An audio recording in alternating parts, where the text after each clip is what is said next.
بسم الله الرحمن الرحيم. سورة أنزلناها وفرضناها وأنزلنا فيها آيات بينات لعلكم تذكرون.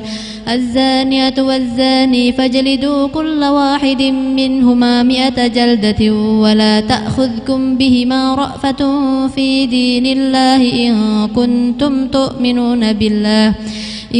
كنتم تؤمنون بالله واليوم الآخر وليشهد عذابهما طائفة من المؤمنين. الزاني لا ينكح إلا زانية أو مشركة والزانية لا ينكحها إلا زان أو مشرك وحرم ذلك على المؤمنين. والذين يرمون المحصنات ثم لم يأتوا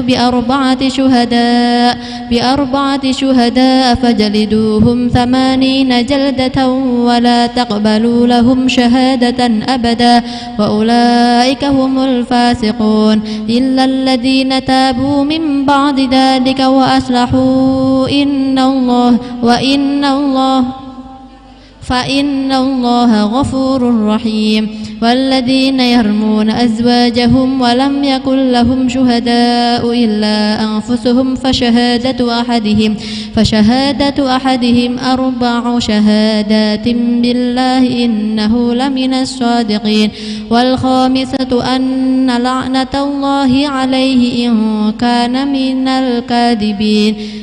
ويدرأ عنها العذاب أن تشهد 4 شهادات بالله إنه لمن الكاذبين.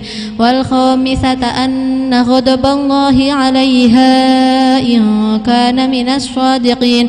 ولولا فضل الله عليكم ورحمته وأن الله تواب حكيم.